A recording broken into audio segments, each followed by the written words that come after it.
On this week's episode of the Cedar Log, Reese sits down with Miss Alicia Tryon to discuss Catholic Scouting. Please sit back, relax, and enjoy. Already. Now I am, yeah. There you go. I see it. So, Mr. Tryon and I did the Adultery Day Catholic medal, right, for a group of scouts. It was Jay, our son, our oldest son, Joanne Strom's son, Eric, and then who was Alex Cross, right? Alex Cross, Alex. And then AJ Ebersol, who you probably don't know. He's from Pottstown. You may know AJ, Mrs. Ebersol. She used to run day camp for Cradle of Liberty, right? For Continental District. She and I did it for a couple of years together, but she did it for a lot longer. And then another kid from Joanne Strom's troop.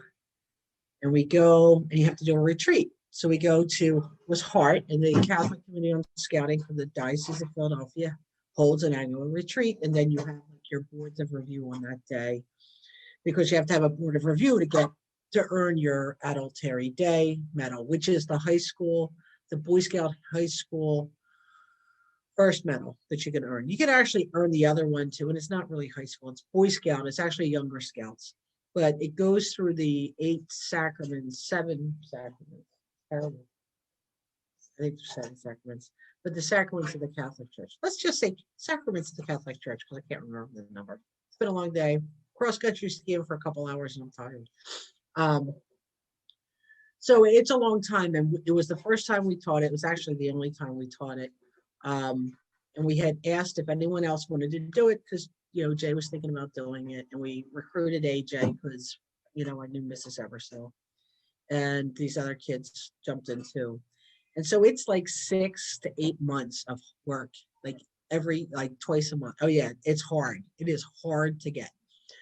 So you have to go through it. Like we ended up saying, okay, we're going to go through this sacrament, go through it, and nobody would do it, right? So you show up and you have to spend hours, because there's pages and pages of stuff that you're supposed to go through to talk about this. So it takes a really long time. And you have to talk to a priest. That's because you talk about vocations, because one of the sacraments is vocations, right? It's anointed life. And then the priesthood, and says that at that time it's all boys, right? So you bring a priest, or you could bring a deacon. And now Catholic deacons, permanent deacons, are lay people now. But when we were teaching this, most deacons were people studying to be a priesthood, and it's just one of the steps up. And there's actually two different kinds of deacons. There's a permanent deacon, and do you remember what they called them, Ed? There's the deacon who's going to be a priest, right? So we brought a priest in to talk to the kids, but we went on retreat, and it's at Hart, and I think we were in Yellow Bear. We go, and it's cold. I think it was in the spring. We get there, and the kid, now we've only met them, like at night, for a couple hours, several times, but not too much. And the one kid from Joanne's troop shows up. It's cold, so it was probably in the 40s, 30s, or 40s. He had no coat. He had no sleeping bag. I don't think he had a tent. Didn't have boots. And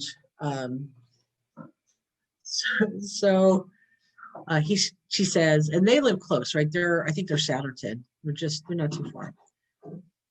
And what you do is like you have like religious kind of talks, not too deep, just maybe 1 or 2 in the morning. And then the afternoon, it's all scout activities, right? So like the shooting range was open.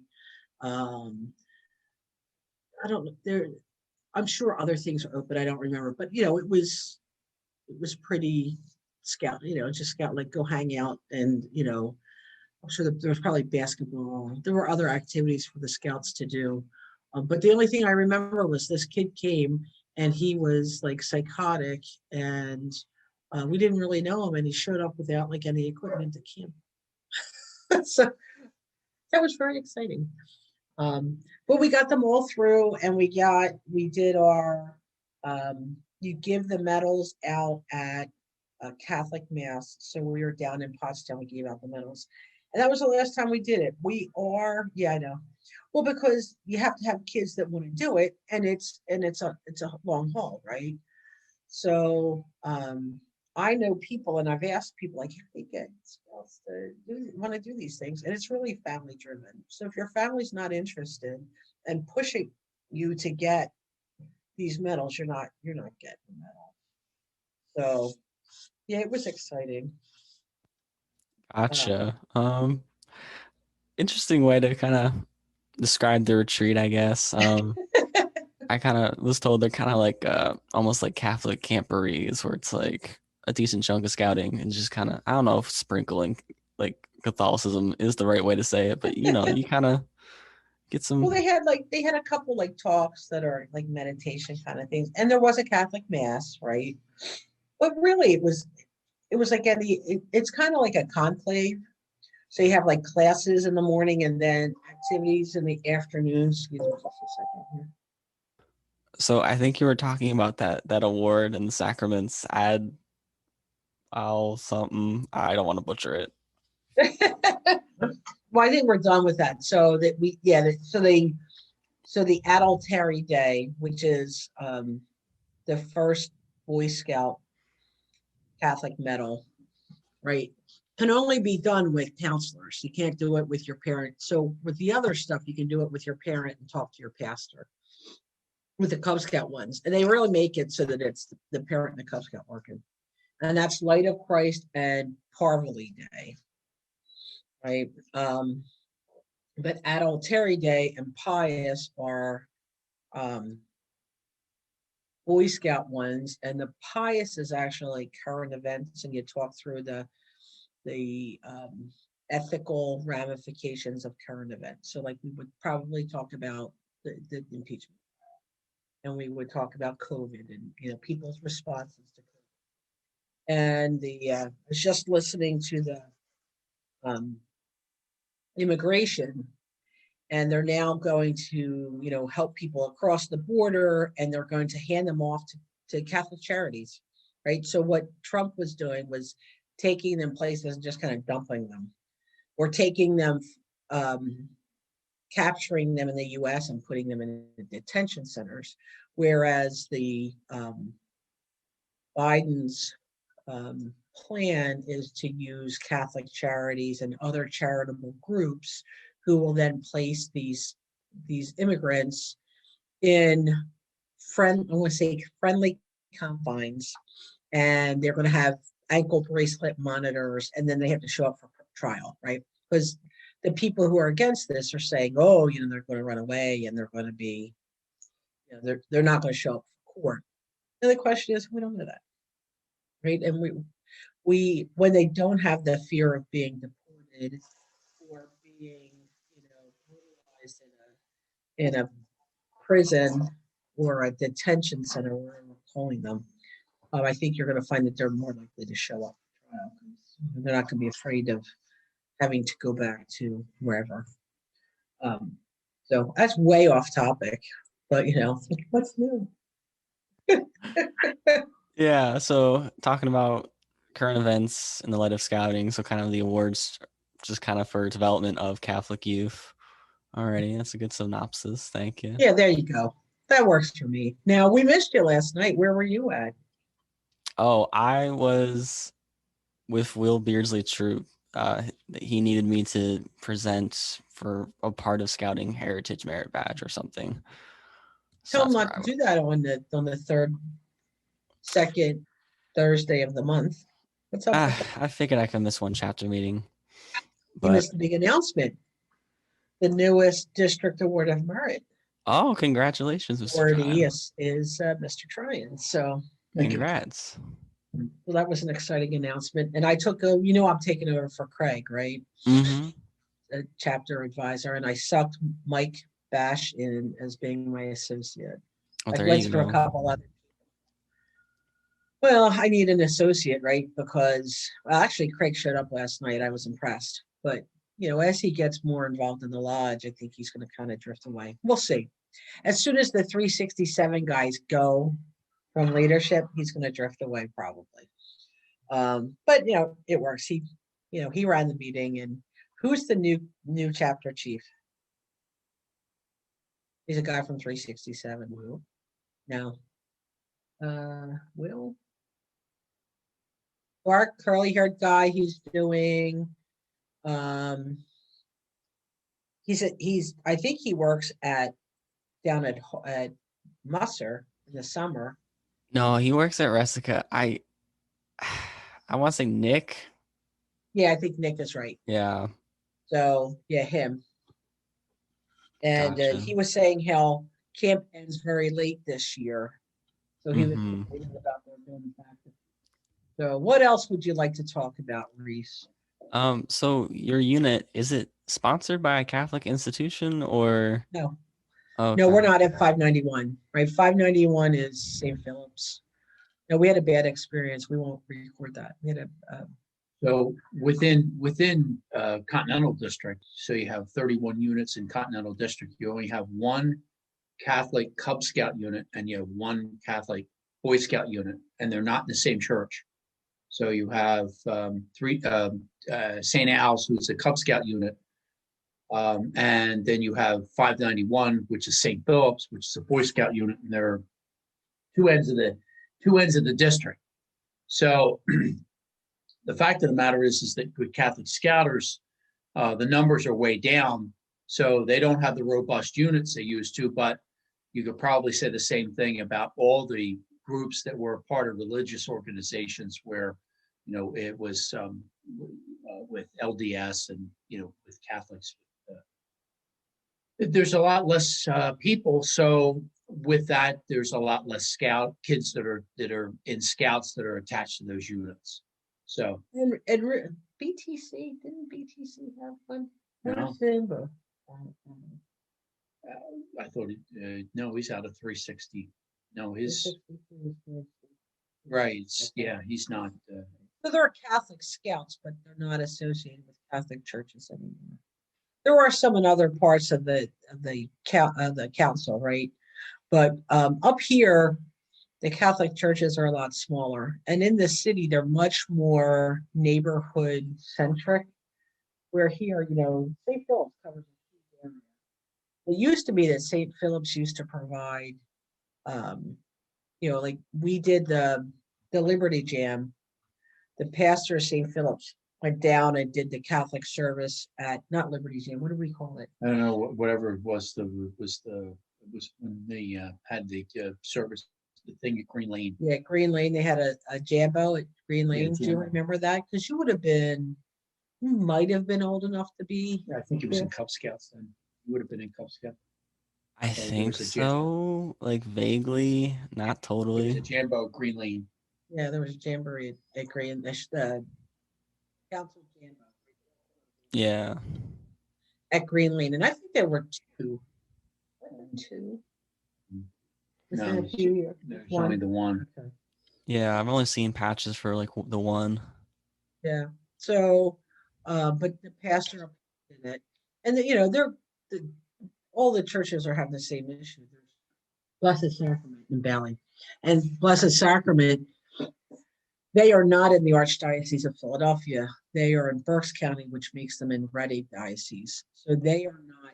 So their school is a small academy, whereas in the Archdiocese of Philadelphia, most of the parishes had Catholic schools associated with them. Now they're all going away, right? So St. Philip's is closed. So St. Francis Academy, they're going to now. Oh, that's right. They left this year, right? Yeah. St. Francis Academy just closed. But they don't, and so, it seems to be like a downward spiral. The schools are closing. So the ability for scouting to have units, attached to Catholic associations are dissolving, because one of the easiest ways to get Cub Scouts for 591, when they were Cub Scouts, was to recruit from the school. So there's no school, no recruiting. It's harder to, and it's harder for those units to feed through the schools. So Right. And we restarted 591 the Cub Pack. So when Jay was little, right? So you're Ben's age, right? Still in school, right? So Jay's 5 years older.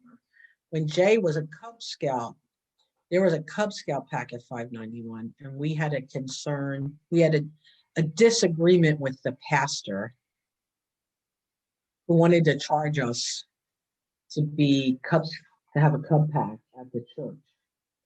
And we're like, that doesn't make any sense. And Andy Salader was still involved in that. And he actually went around and surveyed, and a lot of the Catholic churches charged Cub Scout. Yeah, no, you like, right? I don't think Swamp Luther does, right? So we're like, that's crazy. And one of the leaders, they were at St. Paul's in Red Hill. And so Pastor Vanderslice at Red Hill, at St. Paul's in Red Hill, is an Eagle Scout. So we went and talked to him, and we talked to Good Shepherd. I think it was Good Shepherd in Green Lane. I don't remember the name of the church. In Green Lane, St. John's in Green Lane. Excuse me. And we looked at both of those, and St. John's didn't work. They wanted to do something funky with us. And so we moved the pack from 591 from St. Philip's, and it became pack 170, because you have to remember with Boy Scouts, right, that BSA, the unit belongs to the charter organization. It doesn't belong to BSA, right? So, which is different than Girl Scouts of America, which Girl Scouts of America owns all of their units and just has a relationship with where they meet. So I guess they get them to, I don't know how they do it, but they get them to allow them to meet there. But so Father Scarthy wanted to charge us. And so we moved it. We moved it from, and we had, the issue we had was we had 50 or 60 scouts. We had grown it. yeah, it was over 50. From being like, I'm going to say when Jay started, there was maybe a dozen scouts to like 50 or 60 scouts. And we were in the social hall at St. Philip's. I don't know if you've ever been there, but they have the like meeting rooms on the side. You come in, there's like a vestibule, a lobby, and then there's the kitchen here, and on the other side. You might want to move to your left just a little bit, because it seems like where you're sitting is like just like in the weird spot where like when you turn your head to the left, it picks up just fine. Like when you like. Okay, yeah. Oh, there you go. Like that. Yeah. Yeah, it's the mic where the mic is set. So we were meeting, the main room split. You could split it in half, and we had two dens on one half, two dens on another. But then we had like a den in the kitchen and a den in that lobby. It was just ridiculous. There were way too many kids. So we went to the pastor and said, we'd like to, meet the school. The school was still open. And he's like, well, we can do that on a probationary period. We'll have to clear it with the principal and blah, blah, blah. And we're like, blah, blah, blah, blah, blah, blah, blah. And the answer is, like, we have all these kids. Your youth ministry is so much better because we have all these Cub Scouts. They're all coming to us. We're running a great program. And you're going to kill us? You're going to say maybe? And they wouldn't let us. They had this big gymnasium. They wouldn't let us in the gymnasium because they'd play basketball. CYO basketball was going on. It's like, for one night a week, you can give us the gym. And, it's not that big. No, CYO. So now CYO is gone too. And the school's gone. And the Cub Pack is gone. But they still do have Boy Scouts. And so, the Ben Gould is still the Scoutmaster at 591. But it's still a very small troop. I think there's less than 5 kids at this point. St. Philip's is a dying church. because they closed the school, and the families who have children have moved to where the school is, which is mostly, I think most of the kids are going to BTC, which, well, Mhm. we don't call it BT. It's Blessed Teresa of Calcutta. Well, she's now a saint. So it's actually Saint Teresa of Calcutta, but I think they still call it BTC because now it's SCT, STC, STC, which doesn't roll off your Gotcha. tongue quite as much as BCT, BTC. So, but what happens is the families all move to the school where the school is because, you know, it's where when you're in the school district, right? It's where all of your activities are. And, I went to Catholic school. It's, your life revolves around a lot of the activities that happen at your church. Mm. So when they closed St. Philip's, they tried to move everybody over to St. Isidore's in Quakertown. And of the 100 kids, I think only a handful That's went, like 19. went over to Quakertown. Everybody else went down to BTC. Mm. A handful went up to the Blessed Sacrament, which we now know is closed, and St. Mary's in Schwenksville got a couple. So the majority of them went to BTC. So it It seems was a like, bigger school. yeah. So kind of in our area, I guess it's kind of just the logistics and not having the numbers to support the logistics. It's like the Right. underlying theme, which I guess is And just a demographic shift. well, if you look at in the city of Philadelphia, the city of Philadelphia is closing bunches of parishes too. And the thing is that it is so certainly a demographic shift in that they don't, like, the parish we grew up in had, it was considered a small parish, and it had 12 or 1,500 families, right? Families, yes, families. So, and the big parish up the road was about 4,000 families. And you couldn't, when we moved into the parish, we didn't have any children. We moved from, no, we didn't have Jay. We just, so we went from the small place to the medium place to the big place. And they literally they had a waiting list for people to go into the school. Right. So when Jay was born, for we did his baptism, we signed him up to go to first grade there because you wouldn't have been able to get in if you hadn't done that. Oh my goodness. So now that school has shrunk. There used to be 4 classes per grade. Now that I think they only have 1, they may have 2. So it's just, just from a lack of numbers, right? And yeah, it's kind of scary. There, the other parishes, our parish was split in 2, Mm-hmm. and that parish that was the new parish actually closed, and our parish is still there with reduced numbers because they didn't need the other parish, so they closed that school, and I guess they sold off the property. No, Eaton? Keaton is still sitting there closed. They open it up for special occasions. It's amazing. So Fatima, Our Lady of Fatima is over by Parks Casino, and that Mm-hmm. is now a mission. It was a mission before. I never considered it a parish, but I think it was. But now it's back to being just like a shrine of Our Lady of Fatima. Yeah. So going back to, I guess, like the youth ministry. So kind of scouting is like, I guess, an arm of that. So Right.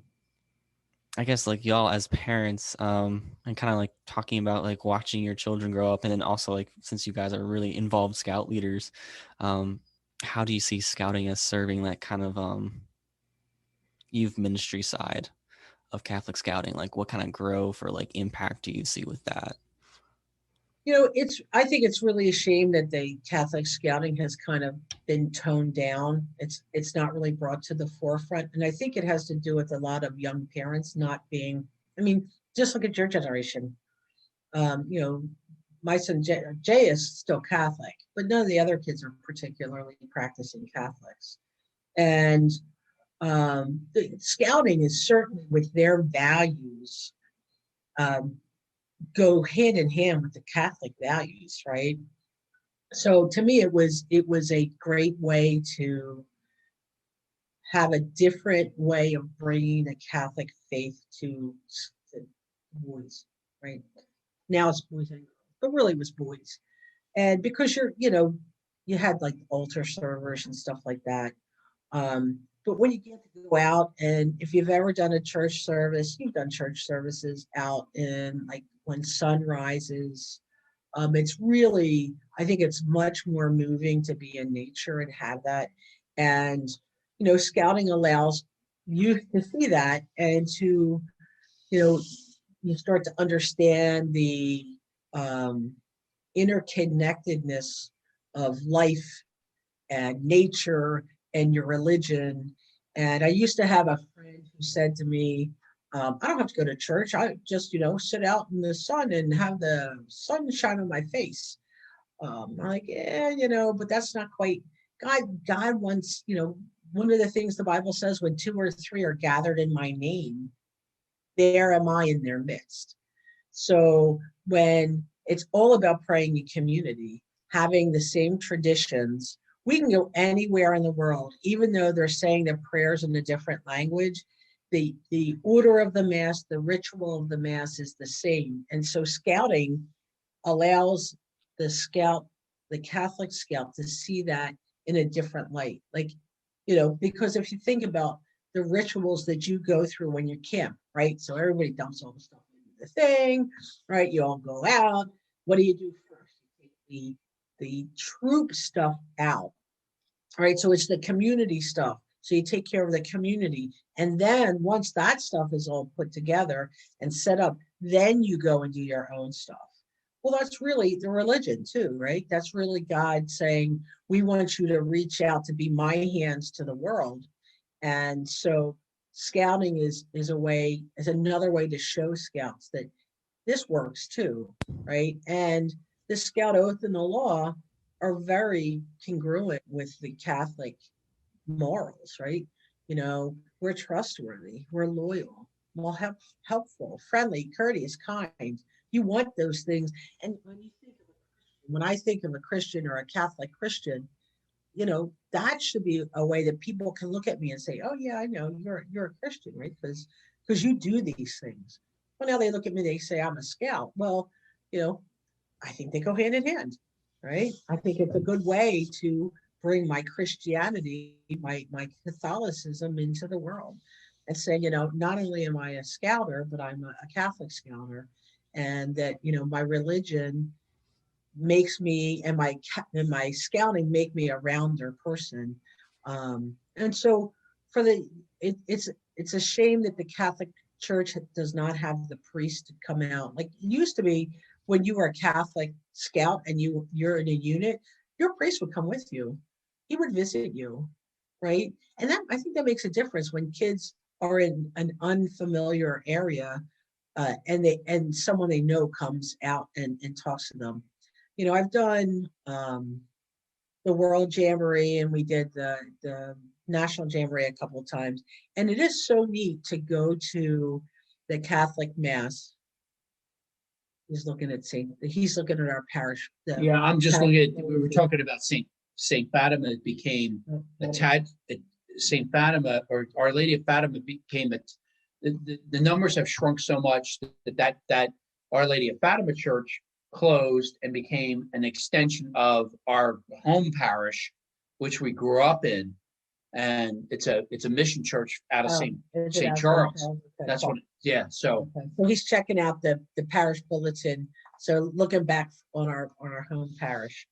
But I've gone to the National Scout Jamboree, and there's something really cool to being in a group of scouters, Catholic scouters. And when I went to World, it was awesome. Like we went and they told us where the Mass was going to be. And I'm like, it's like down here. And I was in motor pool. So here I am, I'm I had a UTV. So I had a quad road, a UTV, a 4-person UTV. And the priest is walking, and he's like, can you, I said, because they say, if you see adults walking, you can pick them up. You can't pick up these, but you can pick up adults. So I said, he looked at the priest, hey, Father, do you need a ride? He's like, yeah, I'm going to mass. I'm like, cool. So, I'm headed down now. He's like, no, it's up the hill. I'm like, it says it's here. He's like, yeah, well, it's not. They have a band playing down there. So I drove him up the hill, and then he's like, I forgot something. I need to go back down the hill, because that's, it was Echo was where the staff was. So here I am boogieing down the road, because mass is supposed to be starting, and he forgot something that they needed for mass. And so, and then we pick up a couple other priests. And this one guy was from, I think he was German, maybe Holland, but he was disabled. And after mass, it started to rain. So I just dumped these guys. I didn't realize that they were priests. So it was pretty cool. So I'm, all right, everybody, hold on, because it's going to be muddy. But off we went, and I took these guys down to wherever they were going. But it was really neat. I actually, the priest said, would you like me to hear your confession and while we're driving around? So I went to confession in a UTV driving through World Jamboree, which was a really cool thing. That there's something like you tell your kids, your grandkids, like, oh, Confession is generally considered a very private affair, where you sit in a seat and in a booth, and the priest is sitting next to you in a booth, but you can't see him. or you can do it face to face. But for the most part, I mean, when you go to confession in the church, you go in. Right, the confessional. You go into confessional, and it's Right. private, and you can't see the person. Right. So to do confession in an open like that, in a very open environment, is very different experience than the traditional confession that the Catholics are brought up in. That is a very private thing that's held in a booth with a priest on one side and the confessor on the other side. It was a very cool experience, but it kind of tells you what Catholic scouting is like. This priest was willing to minister to me in a very different way, to be very flexible. And I think that that's what Catholic scouting can do for the youth. Having the ability to do the sacraments, like Philmont, if you ask them, they will come to your camp, as long as it's a place where they can get to. And there are other Catholic units. You say, well, we'd like to have mass here. And then you tell other people who are going to be there too, and they kind of won't go. It's kind of a neat thing. And it's something that brings you together. Now you have to remember, we did a pilgrimage walk, right, in Spain. We did a 2-week pilgrimage walk in 2018. We flew into Spain. We took a train to a small town, and then there's just yellow arrows on the road, and you just follow it. For 11 days, we followed these yellow arrows. Some days we got lost, and you have like a guidebook, but it's a pilgrimage, and it was a medieval route that people followed to do pilgrimages. And so it's much more secular these days, but it's kind of a neat thing. You meet people where they are, and you say, bon camino, which is have a good walk. And but we also say everyone walks their own camino. So you walk your life, and it's like you walk your life your way, and I walk my life my way. But we can walk together, and sometimes we separate, right? Kind of like our relationship. So we were really close for a while, and now you've gone off to school, and you've gone that way, where we still have a connection, but it's not what it was before, because you don't need it and I don't need it in the parts of our lives that we are. But if you were to need it, you would come back. And it's kind of a neat thing. As you walk these days, you have people that may take a slightly different route. Like we did a scenic route one day. It almost killed me, but we did it, and it was awesome. And we can say we did it, right? And we ended up in this little itty bitty town with a guy from Germany named Bernie. He says, I'm named after the man running for president. Bernie Sanders. We're like, Donald? Your name's Donald? He's like, oh, Bernie Sanders. So we would walk, and Bernie would walk, and some days we would stay in the same town, and other days we wouldn't. But when we crossed paths, we could come back together and talk and have that share that experience we had that first day, and then go off. Well, being a Catholic Scouter, you have those common bonds, and it allows you, when you meet another Catholic Scouter, to have an instant rapport. And it's kind of like, when, I don't know if you've ever traveled, been in an airport, and someone sees you and you have something that identifies you as a Scouter or as a Scout, and they'll be like, hey, I was a Boy Scout, I did this. And then they start telling you their story, and you're like, that was pretty cool. And you can identify with it, and there's a connection. And that's what Catholic Scouting does for Scouts that have those experiences. It gives you an instant connection and common threads that you can take and build your relationship on, even if it's a quick relationship, right? So I'm trying to think of, I don't know that anybody I worked with went to Catholic. Oh, the one guy did. So the one guy, and I had actually done a national jamboree with him, and I did a world jamboree with him.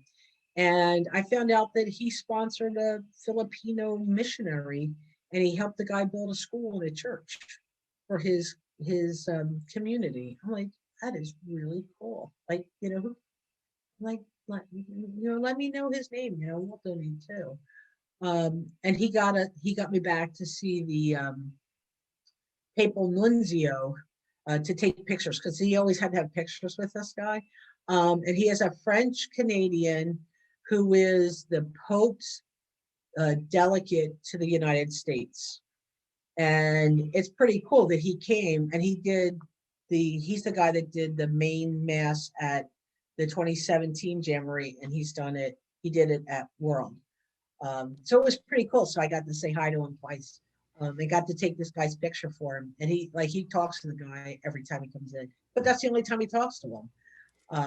But you go, that's really neat. I mean, who does, I don't really do that. But this guy's like, oh yeah. Cardinal, can we have your picture? And then he walks over and like, That's funny. It was pretty cool. So now this guy and I are closer because we have that connection. Mm-hmm. And not everybody is a stable Catholic. That's the wrong word. Practicing Catholic, right? People call themselves Catholic. They're not always, they're not what we consider practicing Catholics. Like, Catholics go to church every week. Yeah. And they tend to go to the same church. And even if the pastor changes or they don't like them, they still stay at that church. Because I know people who church hop, and I'm like, they believe different things. And and it's from just being ignorant. I just don't understand, because I would never church hop, because occasionally we'll go to a different church to go to mass because we've missed our masses. Yeah. And right, so St. Philip's, their last mass is at 10 o'clock, and St. Isidore's has a noon. So if we miss 10, it used to be 11. So if we missed 11, we'd just go over to St. Izzy's and do noon. But now, I don't know. I think their new mass is a Spanish mass, or it's 11:30 or something. So now we watch it on TV. Right, we watch it on the computer. Yeah. Going into the church, we went for Christmas, but being in a church with 100 people or 50 people, for over an hour or about an hour, it's like, 20 minutes, half hour, maybe, an hour where you sing, right? Because we sing. Yeah. Those kinds of things are, real germ spreaders. And I sing. If I'm going to mass, I'm singing. That's fair. Yeah, not everybody does. Catholics are not big singers, but I'm a big singer. And we met in a choir. So His Oh, sister. that's cute. Okay. Yeah, the church that we grew up in, his sister and I sang together. Then they needed more Well, she was voices. the organist. She wasn't the organist. I don't think. Mhm. Oh, She that's was adorable. eventually I the love that. Y'all met in the like the choir. Oh, that's yes. cute. Mhm. So I needed someone to take to the senior prom. So his sister said, my brother's not seeing anybody. Why don't you take him? I'm like, Oh, oh, that's really? funny. Oh my So I said, goodness. okay, well, I guess we'll go out first and then. So yeah, I took her to my senior prom. And then the rest is history. 6 years later, we got married. Now it's been Oh wow. 35 years this year. We'll be Oh my married goodness. in November. Well, congrats on the 35. That's a milestone. Yeah, yeah, I we love how you kind of just naturally. I was gonna ask you like the connection between Catholic Scouters, and you just like beautifully told that story about you and the World Jamboree and like these guys in Spain, and it all connected. I love that. We've had multiple experiences like that. We went to, the boys went to a Catholic choir and the choir went to Spain. Mm-hmm. And one of the most interesting events we had was being in a place. Was that in Salamanca where we saw the World Scouters? When did we? Or was that? That wasn't in Santiago. We were in. I think we were in. We were in. well, we saw in both places. So we actually, this pilgrimage walk that Well, we the did, aqueducts were where? aqueducts were Salamanca, Salamanca. but I didn't think they were Catholic scouts. I think They weren't, okay. but it was where our Catholic Oh yeah, our Catholic choir. So connected right, with scouting because of our scouting connection. right. We met these World Scouters that were hiking They were actually doing a Camino. they were doing a Camino. Right. So that we were in Salamanca, Spain, on a trip with the Catholic boy choir, and we saw these guys with neckerchiefs, right? So in Europe, a lot of them don't wear, and they did actually, I think, had a pale. Some of them had pale shirts on. Some Their shirts. purple shirts. Yeah. So we were like, "Oh, are you scouts?" And they're like, "Yeah, we're scouts." And so they were walking a pilgrimage route, and they end up in a place called Santiago de Compostela, and we met them in another city, and they were hiking to Salamanca. They were hiking through Salamanca to Santiago, and they were scouts. We're like, "Oh, scouts! We're scouts." So that was kind of cool that we connected there. And then when the boys were walking from where we were staying, because we actually the boys sang in Santiago de Compostela where we ended our pilgrimage hike. And that's actually why we decided we wanted to do that like 10 years before we were going to do this hike, because we saw these pilgrims. And the cathedral at Santiago de Compostela, they have a pilgrim's mass, and the boy choir actually sang one of the pilgrim masses. And we were walking from where we were staying over to the cathedral, and we met a group of Italian scouts, and they were finishing their hike, and they were going to mass where the boys were singing. So we've had a lot of connections, like, and it's just really cool because you immediately have a connection with those people, and you immediately have not just one but two. So we have our Catholicism, but we also have our scouting, and they recognize, you can just, you just see it. It's like, oh yeah, you're a scout. That's Yeah, it's. I guess you kind of have like a deeper initial connection because of those two. right. So it's pretty neat to do. And where else did we? I mean, we've had so many connections where we go. Mm-hmm. We know you from. Oh no, we know you there too. Like we met you there too. Yeah. And so Tom did Rodney, and then Mr. Tryon and Tom used to go to the church down by Rodney sometimes because he had to be back at camp, whatever it was, noon on Sunday. So he didn't have time to go to church up here then and sleep and, get down there. So the couple times you guys went down to the Catholic church around the corner from Rodney. So, it's a way to meet people. When we were in Avila, Spain, the boys sang Saint Teresa of Avila is one of the doctors of the Catholic Church, and her the town of Avila, it's actually a town, um, and Spain actually, for Easter, right? The week before Easter, Holy Week, they have these processions.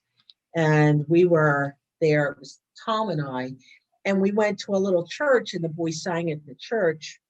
And we saw these people with neckerchiefs. So as soon as you see a neckerchief in Europe, you go, oh, Scout. And here they were, a group of Catholic Scouters, and they come to these little towns because in Europe, it's the lack of clergy is even greater.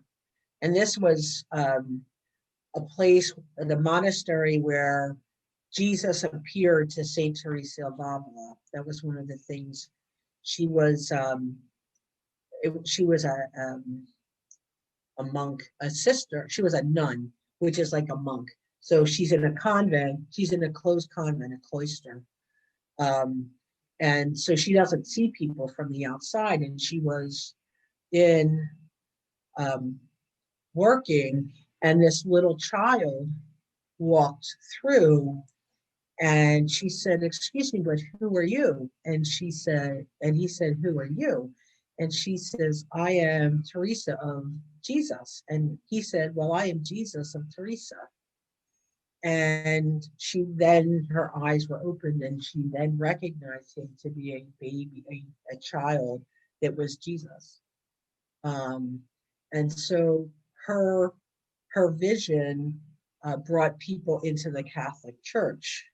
And so this monastery, which is still around, and I think she was 1400s. I think she was in the 1400s, maybe the 1500s. This monastery is still around. The cloister, it's called a cloister. The cloister is still around, and there are still nuns there. There's still cloistered nuns there, but they don't have enough priests to help. And during Holy Week, a lot of people come. So this Catholic scouting group traveled, and they were from Madrid. And we recognize them as scouters because of their neckerchiefs. And they volunteer. The family comes and volunteers and helps at this monastery. And they do different places every year. But it just so happened that they were there, and they were Catholic scouts. And so I got into a big conversation with them. We ended up, they had a day off, and they met us, and the choir was playing soccer. And so the Catholic scouts, the kids all came to play soccer with us. And again, it was that connection and it was just so cool to talk to the people, and to, to just swap stories like scouters always do, right? And it is a great way for the kids to see that your religion is important. Going back to the Catholic scouting, your religion is important, and scouting can be an extension to that. It can be making your religious values rounder, like your experiences rounder, and it does that for any kind of experiences that you have, right? I did Philmont Training Center, and when we went out to Philmont, we did the Catholic Mass. Jay and I did the Catholic Mass, and it was a neat thing, because you then meet scouts, Catholic scouts from around the country, because they're all coming in. And when I did PTC, I met a woman who was actually the trainer for my class, and she and I would go to daily Mass, because Mass was a day at Philmont, the base camp, right? So PTC is like across the street, the training center's across the street, and the base camp is on the other side. And so you have tent city, you have inbound tent city and outbound tent city, and then like staff is like over here, and then it's like outbound and inbound is like off. Yeah. And so one of the things I talk to the kids about is go to the Catholic, or there's actually a Jewish temple. And the Jewish rabbi was really cool, because the one time the kids went to the Jewish service, and they had a great time. And they said, oh, he is so awesome. He's a really cool guy. So, we're not that picky as to, the religious experiences. For me, it's, you're either comfortable in your religion or you're not. And if you're not, you probably need to go find another one, right? You need to find one that is going to bring you closer to God. And Mm-hmm. for me, that's being a Catholic. It doesn't. For other people, you can be a Buddha, right? We talked about this. You can be a Yeah. and a Catholic, right? Yeah. When I did World, we went to the religion tent, and the Buddhists were there, and they were talking to us, and they were very interesting. But I still don't get the stages, the Yeah. suffering. Yeah. Buddhism, just because of how it spread out from India, it can be very it mixed with a lot of local stuff. So like shamanism, it mixes with Confucianism, it mixes with like Shinto in Japan. Like it mixes with so many things that it really depends on the Buddhist you're talking to. Like there's two major schools, but then there's so many subsets. So it just depends on which one you're talking to. It was interesting. Yeah. There and the meditation kind of things. The Hmm. Catholic tradition has a meditation too. They have a walking meditation, which is very much like um, the Eastern meditation Hmm. kind of traditions, right? The calming, bringing the breath in and out, and the calming, and um, for the Catholics, the more I want to say more contemporary Catholics are willing to say it doesn't have to be. You have some people that are like, I was never very good at that. And you believe that I'm not really like a strict. There's certain Yeah. things that you need to be strict about. Believing that God is God. That's a non-starter. You don't believe that there's God. Yeah. Put all the chemicals of a human being in a jar, shake them up. They don't become a human being. So Yeah. something has to be ordering it. And you can call it whatever you want. I call it God.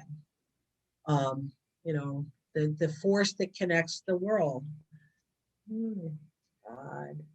Call it the force. God, Yeah. the same thing. Um, you know, we're all connected, and religion should be a way of connecting people, not of segregating people. To me, it's silly. Like, God, we talk about God being love, right? Hmm. Bible says God is love. So if you are a loved person, and every person should be a loved person, you have God in you, and God says we were made in His image. So there is a bit of you that is godly, um, and that needs to connect us. And so, from a religious point of view, it does it, and from a scouting point of view, it does it, right? Yeah. Because It all kind, connects. right? We're supposed to be kind. We're supposed to be cheerful. Sometimes a person just needs you to smile at them. They're having a crappy day, and they can be like, "Arr," which I can do that. Um, Yeah. So you kind of mentioned with Tom and like working at Rodney. So is there ever like difficulties in meeting religious obligations like as a Catholic while camping on the weekends, like OA weekends or going to summer camp? yeah, Or it there sucks, right? Because it used to be you always had a Catholic mass at camp, right? Most of the camps had Catholic masses, and now that's not, right? It's just not. Even once a week, they don't do it anymore. Now, I think part of it has to do with. Hold on a second. Can you grab me my tea when you come back and my honey? Um, there, you have. I'm going to call it. You have to be liberal about that. I am not a you have to go to mass. Like I know I have heard now I don't know specific people. I should say. I knew there were some people that if you were the Catholic troop, you were going to mass on Sunday. Like whether you were Catholic or not, you're going because the troop is going and the troop goes as a troop, right? Um, and we used to try to come up when I did Wood Badge, and I think NYLT, I even did it. I was the driver, and we would go from camp to St. Philip's to go to mass and take the kids to mass. And we would survey, and we knew there were kids who were Catholic. And now it used to be like, yeah, I'm going. I need to go. My parents want me to go. I want to go, and I'm going. So I just need a way to get there. Now it's like, I know I'm Catholic, but do I have to go? Like, I'm not your parent. you get to decide. If you don't want to go to Catholic Mass, I'm not stopping you. I will provide it, but I am not going to stop you from going. But it makes it more difficult because you don't have, sorry, anyway, the tea that let me listen. Yeah, like you don't have it provided by the camp. Now you have to Right. go out Now of you the have to go out of camp your or- way, and you miss things, right? Because it used to be Mhm. that there were times that other things weren't the little jar that's not quite full. That I don't have that. Sorry, I need honey. Or yeah, that one. Thank you. Um, it's really hard now. Like conclave, right? We didn't have Mhm. conclave, did we? We didn't. I know that because the Wednesday or Thursday before conclave, who was it? It wasn't Ma. Was it Ma? Who was Ma? Who was your advisor? Mock, yeah. Mock. It was me and Steve Yeah, Mock. it was you and Ma. Thursday before conclave, Ma came to me and said, "Do you have a priest who can do mass?" I'm like, "Dude, it's like 3 days. Had I had a month, I might have been able to twist somebody's arm. 3 days, I got not a shot, right? Because it's not the Diocese of Philadelphia. There are rules. The priest actually has to go to the bishop in the area and ask permission to say mass in his diocese. Like it's kind of like being a doctor. You have to have doctor privileges in the state, like they're state centric. So if you don't have diocese privileges, you have to get them. And for the most part, it's just kind of formality. But you can't just go anywhere. A priest just can't go anywhere and say mass. He actually has to be vetted so that he has the priestly, I don't say license, but you know what I'm saying, like the credentials to say a mass. Because in the Catholic Church, only priests can say mass. Like a lot of different religions, anybody can do a church service. Not all of them, but a lot of them, like Holy Jesus Father God church down the street is a Christian church, but Bishop George Michael is, he may or may not have a seminary degree, where a Catholic priest goes through, it's like going through medical school. He goes to seminary for 8 years and he has exams and he has, there's a standard set for a Catholic priest before he can say mass.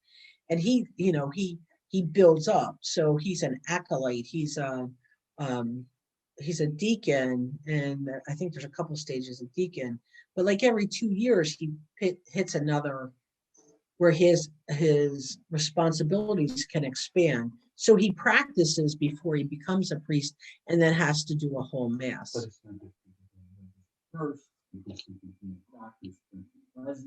Right.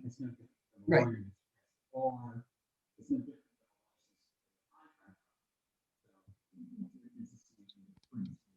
Right. Gotcha. So it's just Yeah, you just don't, you don't just do it. right. So, and you need to understand the rituals and you need to have internalized them, right? So that's why it's a long process, because it's not, I don't know that it's not natural, but it's not innate. Yeah, I mean, you really do have to internalize it, and it has to mean something. Yeah. Right? So yeah, so it's really, now they make it very difficult. And the thing is, before, if you think about it, we never had scout meetings on Wednesdays. Do you know why we never had scout meeting on Wednesdays? Because youth ministry happened on Wednesday. So the Catholic CCD used to be on Wednesday, but other churches had, like, we kind of came to an agreement up in this area that Wednesday was church day. So you did youth group on Wednesday. You did, well, I guess youth group Bible study. That was Wednesday. Now Wednesday's out. We fill every day, and you didn't even have like baseball practice. Like for when Ben was in Little League, you couldn't have Wednesday baseball practice. because Wednesday was CCD and St. Philip's kids went to CCD. Now, we've kind of replaced religion with those kinds of things. Mm. Wait for the cat to jump on Ed's chair because the one cat, she sits in the warm chair. Like I'll get up in the morning, I'll sit here, and I'll come back and it'll be like, so I move over. That's warm. And I'll get up to get something. The next thing I know, she's in that chair. It's like, because I'll have moved, like shifted my stuff. Yeah, that's how cats are. They want the warm spot. But I guess like a more fun question. Oh, look at that pretty cat. Oh my goodness. Well, that's my Oh girl. my goodness. But what's your favorite chapel of all of our like chapels at camp? Well, I've only been to a few camps, right? So I don't know that I've ever been. Oh, I have been to Rodney's. Been to Rodney's Chapel. I've been to. One of the nicest ones that I have, Hawk Mountain. I have to think. I didn't go to Hawk Mountain. Hawk Mountain had a really nice setup. They had a really nice, it was an open kind of amphitheater type of setup. So Rodney's is on top of a hill. It's probably Hearts, right? Because I really like the whatever that Yeah, like the thing is. the arch. It's supposed to look like hands clasped in prayer. Yeah, hands clasping in prayer, but it's whatever we call that. And Resica's is really in disrepair. Like I actually liked, I did Settler. I don't remember doing a Catholic service at Settler, but they had a prayer circle every night. I actually thought that was a really neat thing. I have done it at Daniel Boone. We were on the side of the road. I try to go anytime Conclave has a Catholic Mass. I try to make Catholic Mass, and so I think it's really important. Nickens was down and off the road. That was a pretty nice chapel. I kind of like the ones that Forestburg. Forestburg, it kind of looked over, kind of what like Resica does, where it kind of looks over, which is really nice. But I've only probably been. I like Philmont's was cool because you actually looked over a ranch, like there was a corral or a meadow behind you. So like you look up and there'd be a buffalo, like grazing behind you. That was kind of cool. And actually PTC, they had there's a little chapel area, and it wasn't a Catholic Mass, it was just a prayer service. What was really cool? We did was just a prayer service. It was a scout zone at TI. TI's was cool because you went back, you go along the river, you do this trail along the river, and then it's very simple, and it's just an altar, but it's a permanent altar, and then just benches, which was kind of neat because it kind of looked over. There were woods and kind of a swampy area with the river behind you, so that was really neat. But I didn't do a mass there. I'm trying to think of the other ones. Well, I say I haven't been to a lot of camps, and that I probably just named. Goose Pond was interesting. That was a conclave too. I don't think we did one. Oh, we did one. Probably the most interesting one. I don't know that was the nicest one. Was we did it Fort Dix. We were in a parking lot with a helicopter. A helicopter came down behind us, so that was pretty funky. Oh, that's a memory. Some interesting places to have a mass. Yeah, sometimes you're just there. Like we did it at Daniel Boone Homestead, right? So that was the beginning of June. They had their whatever it was, the camporee. And we literally did it in a parking lot, and I laughed. We were talking to the priest, and we're like, "We want, help." And he's like, "No, you guys all have dirty hands."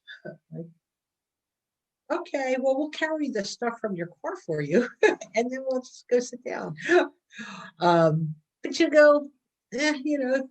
some But yeah, that was like, wow, like, oh, like, dude. Yeah. Because it was just weird. But for the most part, it's kind of cool. Like Alex Cross is Alex Cross? No, what's his brother's name? Zach Cross. Zach Yeah, Cross is Zach Cross. studying to be a priest, right? So Yeah. hopefully we will have a priest in our lodge again, and maybe we'll be able to have Catholic. It would be nice to have a Catholic mass on lodge weekends. I mean, I Hmm. think it's a whole. If you think about it, Jim Cook and I kind of took over the Scout Zone because the kids aren't really the youths aren't really interested in having it. And I think that that is actually something that the leaders have dropped. You know, I'm boring you. Sorry. That's something the leaders have dropped, but not instilling in scouts. So the scout is reverent, right? It's really hard. Like I have no, well, maybe the one, I have one scout who goes to church on a semi-regular basis. I don't know about the other. I have three younger scouts now, but the other scouts don't. And the one girl whose family is Catholic, she's atheist.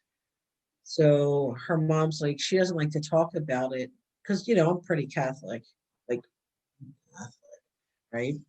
So and I think religion is important. I think that it's something that the youth are missing today. And, you know, look at how you're exploring your life. It is a hole in people's lives. People are trying to fill that hole with something. And unfortunately, it's not good things, right?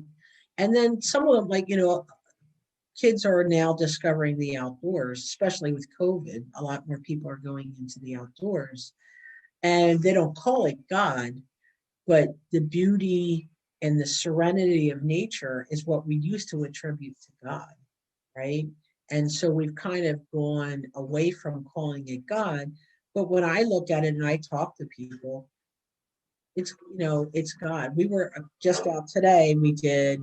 We were um, my assistant scoutmaster. She's like cross country. You know, I cross country ski. I'm like, oh, really? That would be kind of cool. We should go. You know, Mill Hill. It has a lot of snow. We should. Oh, I have extra skis. What size shoe do you wear? So here we were cross country skiing at Mill Hill, at the, you know, the park at Mill Hill, and I said, no, no, listen. And that's, you know, God said, be still and know that I am God. So he doesn't scream at you, he whispers to you. So because we have all the swirl in life, right? It's really important to be still and quiet. And in the snow, it is just so nice to, right, when you go out. I like to shovel snow, right? I like to, because you go out and you don't hear road noises, right? You don't hear, like, we hear the big trucks off of 663. When it snows, you don't hear them because the snow deadens a lot of the noise. And so you go out and it's quiet and you hear the birds and you know, you hear the dog yapping or the cat purring, like cooing, like I just told you. Um, but you're able, when you're still, you're able to feel something, and you can call it whatever you want, but I call it God. You can feel his presence. But you have to be still to do that. And so we run around an awful lot. Yeah, hence like I guess like that connection again, the scouting values of kind of like going out, kind of experiencing things, taking time, community, like can definitely Right. see just through your stories and just kind of you talking how all of it connects, and a lot of what you're talking about with Catholicism connects with what we're taught in Zen Buddhism. Um Right. there's a Well, lot that's similar. we, you know, when, we're such a divided world, not even nation, not even, country, we're a divided world. And you know what? Everybody wants their kids to succeed. Everybody wants to live in peace. They want to have enough, whatever enough is. They want to have enough food.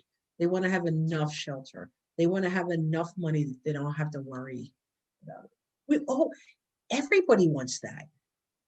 And that's what, so, and again, we have to go, I am much more, much more liberal Catholic. All the religions all have, probably 90% of all religions have the same tenets. They believe the same things. You should be a good person. What religion doesn't say that? The answer is they all say that, right? They want you to make the world a better place. So you can call God some other name, but it's still God. And, you know, I practice my rituals differently from you, but we all have the same base. And it's be good, make the world a better place. Let's start with that, right? What religion doesn't say that?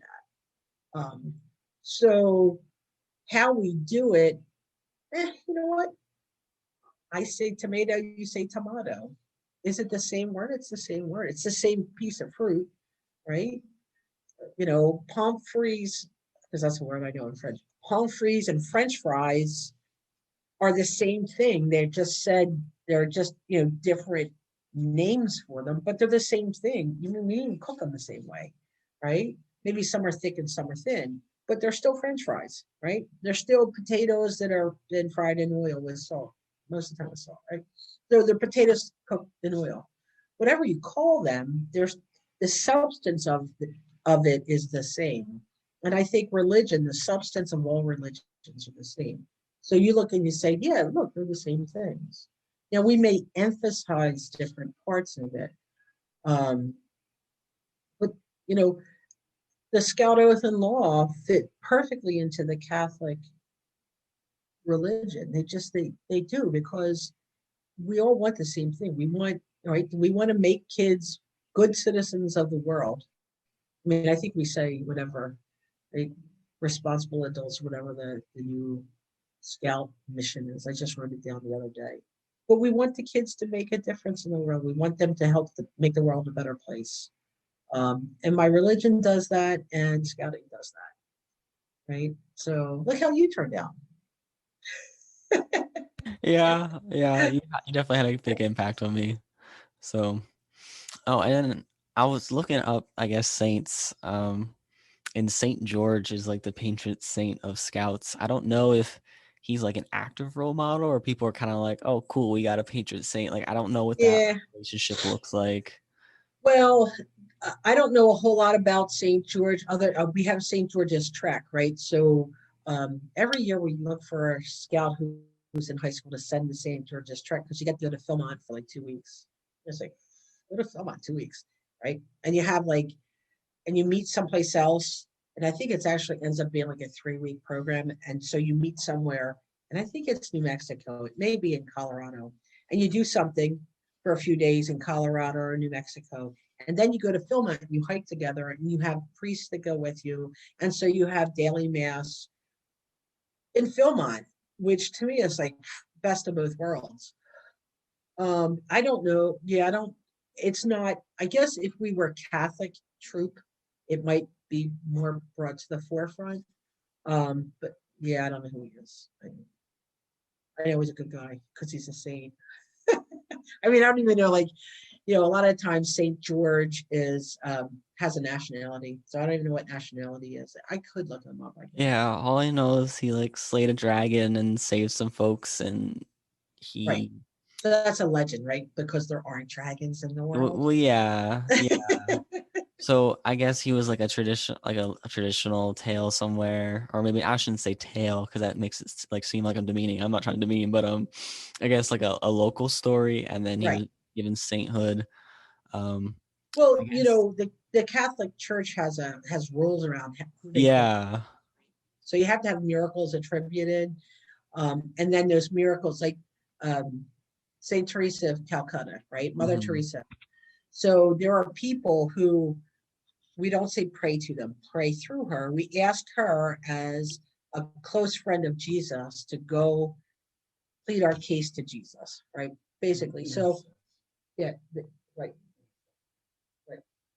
we ask her to plead our case to Jesus, right? To be our intercessory, right? To be not to be a mediator, but to be to be our go-between, right? So it's like asking you to pray for me. Please pray for me. Well, Saint Teresa has Jesus is here because she's cool. She did some amazing things. She told people straight out, like, dude, like, cut it out. Like, what you're doing is not cool. And she went to the Pope and said that, yo, Pope, what you're doing is not cool. Cut it out. And sometimes people don't tell the Pope the truth. And so the Pope really appreciated that. And they had a very close relationship. So the saints are special people, and they can be people that you relate to and you ask for their help. Just like, your grandparents are probably not alive, right? Are your grandparents alive? Some of them. Okay, so there's some who aren't, right? Maybe you ask them, you think about, like, my parents aren't alive. So when I'm having a problem, I talk to my mom and I say, yo, mom, go talk to God, get some help. Because she was a good woman. So that's what the saints are to us. The saints are, because you can identify with their story, or their story gives you courage. Saint Teresa of Avila, we were talking about her earlier.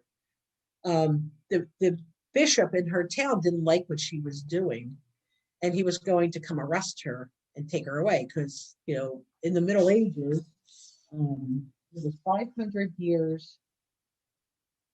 When did we come and I go to Avila? In the 2010s, in that anniversary of Saint Teresa's birth.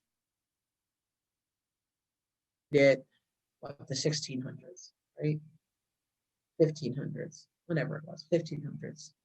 Am I dead? Just said my internet's becoming unstable. But in the 1500s, the bishops had a lot of power, and he didn't like what she was saying. Well, she barricaded herself in this church, and the church is still standing. It's not the cloister, it's a different church. And they literally barricaded themselves in to stop this bishop from arresting her and taking her away. And who knows, right? Bishops were like, it was like the favorite son of whomever was promoted to bishop. It's not, it's not the same way as it is now. But there was a lot of nepotism and stuff. And like, the bishop's nephew would be the next bishop, kind of thing. And she didn't like what he was saying and what he was preaching.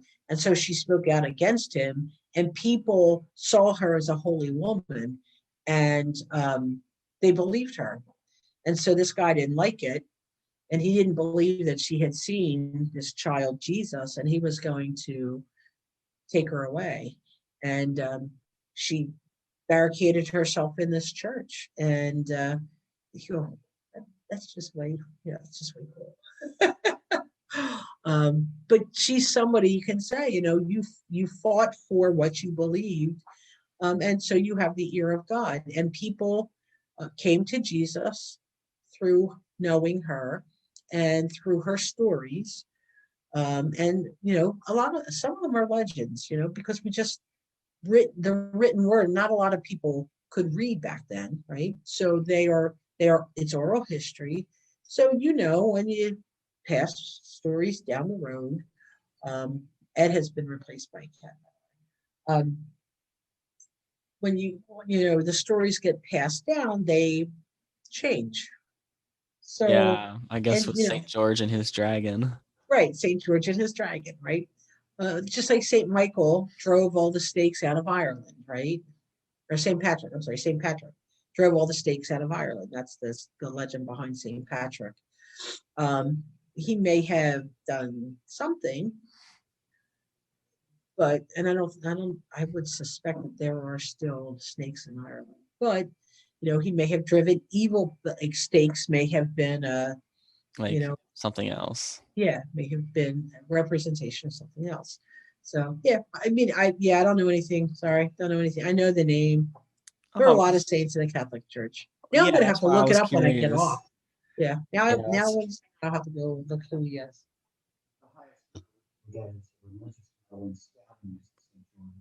Is it? Okay. Did you Yeah. hear that? The No. the highest medal that you can get in the Catholic Church that you can be awarded is the St. George's Medal Okay. in scouting. Scouts. Gotcha. Yeah, I kind of figured I'd ask because I know there's a lot of saints. I don't know if like every Catholic scouter is like, oh, St. George this, St. George that. Maybe not everyone. No, I doubt it. Old scouts, maybe. Young Yeah, that's scouts, what I think because I think it was he's kind of like the model of chivalry because like he slayed the dragon to save this woman. okay, there you Um go. Well, and like that's all pretty cool. the drawings I see are like scouts as him slaying whatever. Oh, really? Okay. Yeah, so like he's on a horse, like I think he stuck a lance down the dragon's throat or something, or like that's Yes. how he fought it. So instead it's scouts. So maybe it was an important thing to now older scouters because I guess back in the day shit like chivalry was more of a thing. No. So I'm looking it up. So now I have to. Now I'm going to do it. St. George in Scouting for Boys, Baden Powell referred to the Knights of the Round Table, the Arthurian legend. Therefore, all scouts should know their name. And it's actually, he's a UK guy. So this is very UK-ish. That would make sense. Okay. Yes. April 23rd. The story is seen now, and this is on the UK site, scouting in the UK. Gotcha. The wicked and enchantress, terrible were her deeds. Oh my, this is quite the thing. That makes sense now because the English are very what's the best word? They're known for their stories. Yes, they are. So the story of St. George and the Dragon symbolizes the great English characteristics of courage, chivalry, and charity. There you go. So that's the Okay, that makes sense why it's the patron saint for scouting. If it started in England, okay, that makes logical sense. we're gonna have to save this now so I can read it later. Alrighty. I think that just your natural storytelling answered all of my questions and got the perspective I needed. So Okay, good. Well, I'm glad I could help. I'm glad we could help. thank you. He's in here. Let me now I'm gonna have to go in the scouts and say St. George. So thanks for talking with us. And yeah, you know how I am. I can really Well, at some point we'll have to sit down and just talk about other scouting stories because that's kind of the whole idea of this like oral history. Like I don't like project initiative. I don't know. I'm just talking to people and actually recording it instead of just remembering everything. cool. That's a lot easier. Now, did you talk to Bob Kessler who sang the songs